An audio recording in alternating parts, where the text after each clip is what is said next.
I would like to take you on a journey, but this is a very important journey, a journey of a collective humanity, and all started in San Francisco in 1945, 75 years ago. You may recall that after the Second World War and the Holocaust, the world was screaming out for a change, and the United Nations was born of a collective hope for lasting peace. Politicians then decided that the Third World War cannot happen, and the Charter was created in 1945 and spoke about we, the people. The United Nations was always about we, the people, the politicians, the voters, us, and those who have no voice. But that was long before all this list of criticism about the United Nations, about the system, the organization, the lack of accountability and transparency. You can say, of course, that United Nations has failed several times, as in Rwanda, Somalia, and former Yugoslavia. However, there is another world, a world of 75 years of accomplishment, not only in the political arena, but also in human rights, health, culture, peacemaking, to name a few.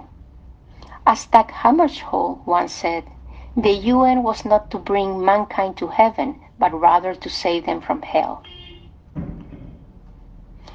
We have to go back to the basic.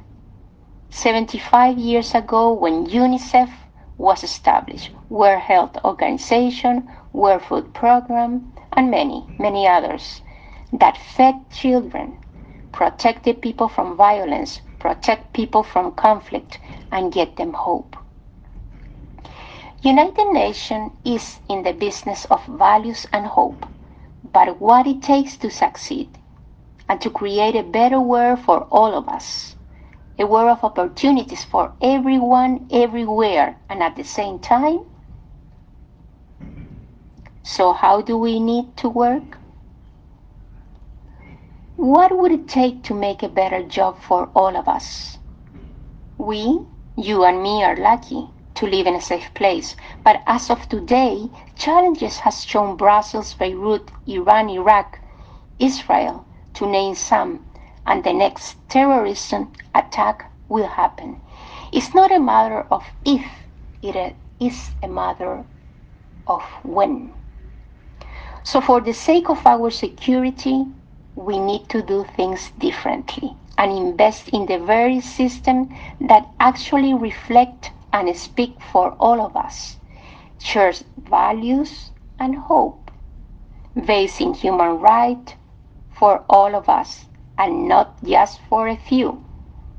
Access to education, access to health, opportunities, equal right for women.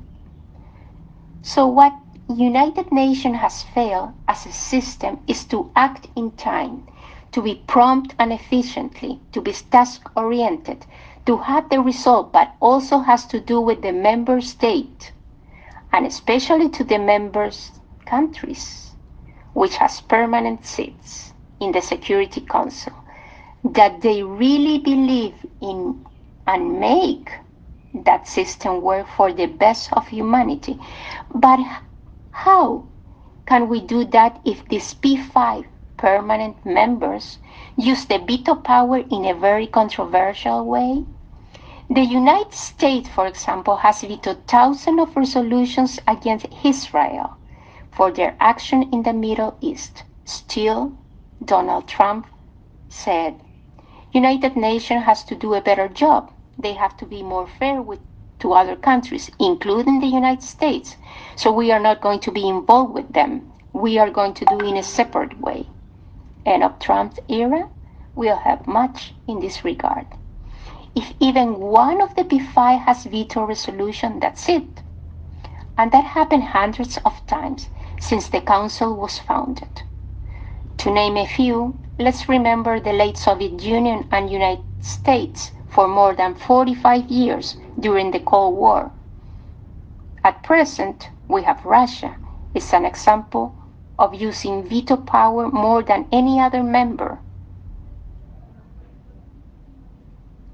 in resolutions concerning Syrian war and as a consequence, more than 400,000 people have died as a result of this conflict in Syria in 2011.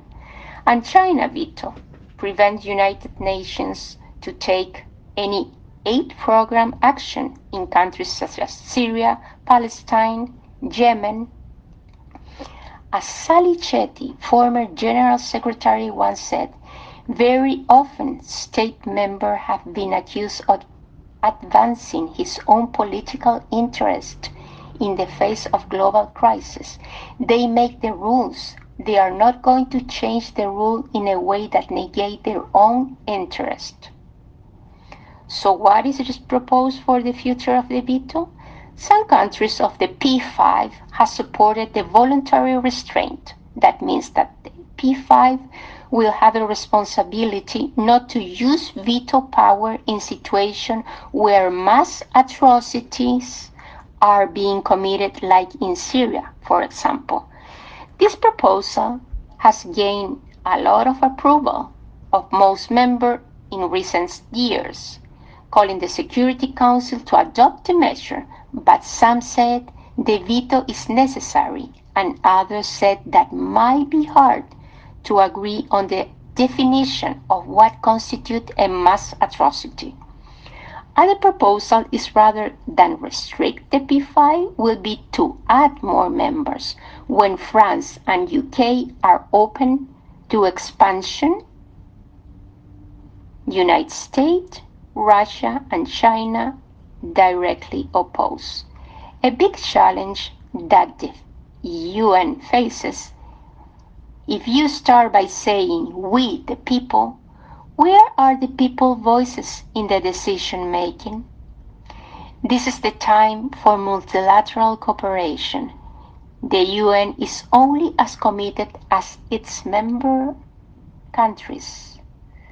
As UN turned into 75 years anniversary, its futures lie in the political will and the support of the cooperation of its member states. This is the time for multilateral organization to be supported. This is the time for multilateral organization to be strengthened. As the UN marks another milestone in 2020, the journey for lasting peace and prosperity for mankind is far from over. That's all what United Nations is all about, today and in the future. United Nations or Nations United